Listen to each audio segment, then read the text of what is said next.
राधे राधे। आप सबका भक्ति प्रवाह चैनल में स्वागत है। सज्जनों, आज हम आपके लिए वैशाख महात्म की कथा अध्याय के अंतर्गत 29वें अध्याय की कथा का प्रथम भाग लेके आए हैं। यह 29वां अध्याय दो भागों में बटा हुआ है। आज हम 29वें अध्याय के प्रथम भाग की कथा का श्रवण करेंगे। कथा आरंभ करने से पूर्व आप सबसे आग्रह है कि हमारे चैनल को सब्सक्राइब करें और वीडियो को पूरा देखा करें ताकि कथा आपको पूरी तरह समझ में आए। आइए एक बार गणेश जी की वंदना करते हैं। विघ्नेश्वराय वरदाय सुरप्रियाय लंबोदराय सकलाय जगद्विताय नागाननाय श्रुतियज्ञ विभूषिताय गौरीसुताय गणनाथ नमो नमस्ते। त्वं वैष्णवी शक्तिरनन्तवीर्या विश्वस्य बीजं परमासि माया सम्मोहितं देवी समस्तमेतत् त्वं वै प्रसन्ना भुवि मुक्ति हेतु। गणेश अंबिकाभ्यां नमः।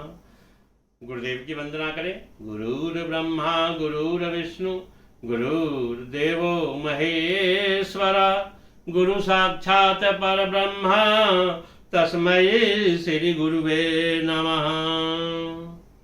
भगवान के चतुर्भुज रूप का ध्यान करें। शांताकारं भुजगशयनं पद्मनाभं सुरेशं विश्वाधारं गगनसदृशं मेघवर्णं शुभांगं लक्ष्मीकान्तं कमलनयनं योगिभिर्ध्यानगम्यं वन्दे विष्णु भवभयहरं सर्वलोकैकनाथं। श्री हरिविष्णवे नमो नमः। 29वें अध्याय के प्रथम भाग की कथा आज हम सुनने चल रहे हैं। बोलिए वासुदेव भगवान श्री कृष्ण की जय। सुखदेव जी कहते हैं कि जो मनुष्य वैशाख की अक्षय तृतीया को सूर्योदय काल में प्रातः स्नान करते हैं और भगवान विष्णु की पूजा करके कथा सुनते हैं, वो मोक्ष के भागी होते हैं। जो उस दिन श्री मधुसूदन की प्रसन्नता के लिए दान करते हैं, उनका वह पुण्य कर्म भगवान की आज्ञा से अक्षय फल देता है। वैशाख मास की पवित्र तिथियों में शुक्ल पक्ष की द्वादशी समस्त पाप राशि का विनाश करने वाली है। शुक्ला द्वादशी को योग्य पात्र के लिए जो अन्न दिया जाता है, उसके एक एक दाने में कोटि कोटि ब्राह्मण भोजन का पुण्य होता है। शुक्ल पक्ष की एकादशी तिथि में जो भगवान विष्णु की प्रसन्नता के लिए जागरण करता है, वह जीवन मुक्त होता है। जो वैशाख की द्वादशी तिथि को तुलसी के कोमल दलों से भगवान विष्णु की पूजा करता है, वह समूचे कुल का उद्धार करके बैकुंठ का अधिपति होता है।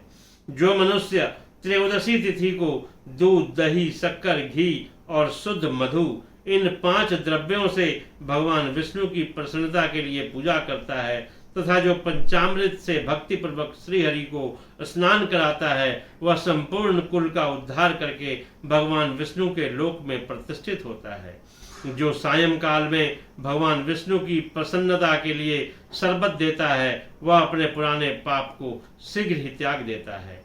वैशाख शुक्ला द्वादशी में मनुष्य जो कुछ पुण्य करता है, वह अक्षय फल देने वाला होता है। प्राचीन काल में कश्मीर में देवव्रत नामक एक ब्राह्मण थे। उनके सुंदर रूप वाली एक कन्या थी जो मालिनी के नाम से प्रसिद्ध थी। ब्राह्मण ने उस कन्या का विवाह सत्यशील नामक बुद्धिमान ब्राह्मण के साथ कर दिया। मालिनी कुमार्ग पर चलने वाली और स्वच्छंदता पूर्वक इधर उधर रहने लगी। वह केवल आभूषण धारण करने के लिए पति का जीवन चाहती थी, उसकी हितैषणी नहीं थी। उसके घर में कामकाज करने के बहाने उत्पात रहा करता था। सभी जाति के मनुष्य जार के रूप में उसके यहाँ ठहरते थे। वह कभी पति की आज्ञा का पालन करने में तत्पर नहीं हुई। इसी दोष से उसके सम अंगों में कीड़े पड़ गए। जो काल अंत तक और यम की भांति उसकी हड्डियों को भी छेद डालते थे। उन कीड़ों से उसकी नाक, जिह्वा और कानों का उच्छेद हो गया। स्तन और उंगलियां गल गई, उसमें पंगुता भी आ गई। इन सब कलेशों से मृत्यु को प्राप्त हो वह नरक की यात्राएं भोगने लगी। 1,50,000 वर्षों तक वह तांबे के भांड में रखकर जलाई गई। 100 बार उसे कुत्ते की योनि में जन्म लेना पड़ा। तत्पश्चात सौवीर देश में पदम बंधु नामक ब्राह्मण के घर में वह अनेक दुखों से घिरी हुई कुतिया हुई। उस समय भी उसके कान, नाक, पूंछ और पैर कटे हुए थे। उसके सिर में कीड़े पड़ गए थे और योनि में भी कीड़े भरे रहते थे। राजन, इस प्रकार 30 वर्ष बीत गए। एक दिन वैशाख के शुक्ल पक्ष की द्वादशी तिथि को पदम बंधु का पुत्र नदी में स्नान करके पवित्र हो भीगे वस्त्र घर आया। उसने तुलसी की वेदी के पास जाकर अपने पैर धोवे। दैव योग से वह कुतिया वेदी के नीचे सोई हुई थी। सूर्योदय से पहले का समय था। ब्राह्मण कुमार के चरणोदक से वह कुतिया नहा गई और तत्काल उसके सारे पाप नष्ट हो गए। फिर तो उसी क्षण उसे अपने पूर्व जन्म का स्मरण हो आया। पहले के कर्मों की याद आने से वह कुतिया तपस्वी के पास जाकर दीनता पूर्वक पुकारने लगी, हे मुने, आप हमारी रक्षा करें। उसने पदम बंधु मुनि के पुत्र से अपने पूर्व जन्म के दुराचार पूर्ण वृतांत सुनाए और कहा कि हे ब्राह्मण, जो कोई भी दूसरी युवती पति के ऊपर वशीकरण का प्रयोग करती है वह दुराचारणी मेरी ही तरह तांबे के पात्र में पकाई जाती है। पति स्वामी है, पति गुरु है और पति उत्तम देवता है। साध्वी स्त्री उस पति का अपराध करके कैसे सुख पा सकती है? पति का अपराध करने वाली स्त्री सैकड़ों बार तिर्यक योनि यानी पशु पक्षियों की योनि में और अरबों बार कीड़े की योनि में जन्म लेती है। इसलिए स्त्रियों को सदैव अपने पति की आज्ञा का पालन करना चाहिए। हे ब्राह्मण, आज मैं आपकी दृष्टि के सम्मुख आई हूँ। यदि आप मेरा उद्धार नहीं करेंगे तो मुझे पुनः इस यातना पूर्ण घृणित योनि का दर्शन करना पड़ेगा। अतः हे ब्राह्मण, मुझ पापचारिणी को वैशाख शुक्ल पक्ष में अपना पुण्य प्रदान करके उबार लीजिए।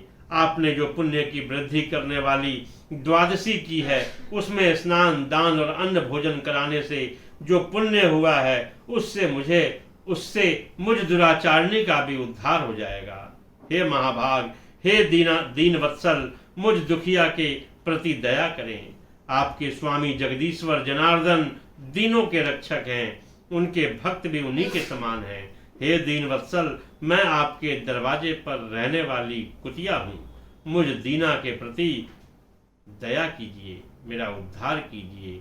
अंत में मैं आपको प्रणाम करती हूँ। भक्तों, इस प्रकार ये वैशाख महात्म कथा के अंतर्गत 29वें अध्याय का प्रथम भाग समाप्त हुआ। कल हम आपके सम्मुख 29वें अध्याय का द्वितीय भाग लेकर उपस्थित होंगे।